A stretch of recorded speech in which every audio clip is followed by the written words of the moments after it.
Hello,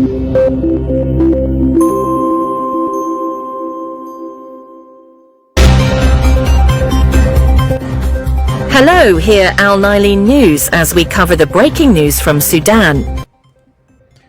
Mustafa Bakri, a member of the Egyptian House of Representatives, confirmed that there is an ongoing dialogue between Egypt and the United Arab Emirates regarding various regional files, whether in Sudan, Libya, or Somalia. He noted that this reflects Cairo's commitment to protecting regional stability and its refusal to compromise on Egyptian and Arab national security. Bakri emphasized that Egypt always aligns itself with the national legitimacy and state institution. Consequently, Egypt does not support the Houthi group in Yemen, nor does it support the Rapid Support Forces (RSF) in Sudan, based on a firm Egyptian position that supports the stability of nation-states and the unity of their institutions. Referring to Egypt and Saudi Arabia's support for the Sudanese government and the Sudanese army, Bakri pointed out that divergence between certain Gulf states are a natural occurrence in politics. Notably, both Saudi Arabia and Egypt have confirmed that the attacks launched by the terrorist Rapid Support Forces militia against Sudanese territory from Ethiopian soil. Sudan and Belarus have signed a framework agreement for export financing between their respective ministers of finance, alongside a Memorandum of Understanding (MOU) between the Sudanese Ministry of Petroleum and the Belarusian company Belneftekhim. These agreements open broad horizons for cooperation in the energy and oil sectors. The agreements were concluded at the end of the fifth session of the Joint Ministerial Committee, which wrapped up its work on Tuesday in the capital Minsk. The meetings also culminated in the signing of a joint action protocol.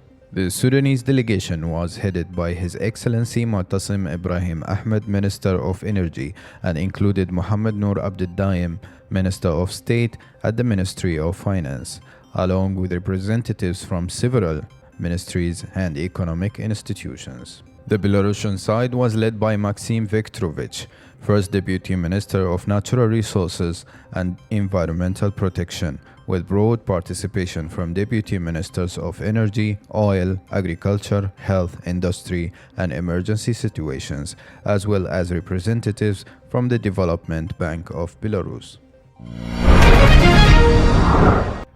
The governor of the Darfur region, Minni Arko Minnawi, welcomed the visiting of French parliamentary delegation to Sudan, headed by Christophe Marion, expressing his appreciation for their interest in gaining a first-hand look at the unfolding situation in the country.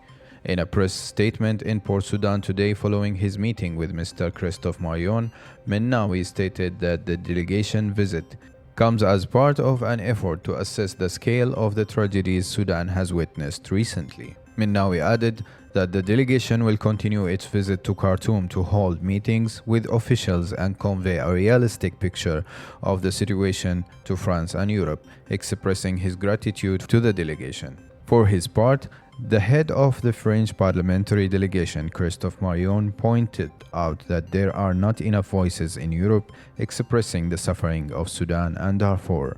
He noted that he was deeply moved by the massacre he witnessed in Al-Fashir and El Geneina, emphasizing his commitment to reporting them to the French parliament to serve as an expressive voice condemning those violations.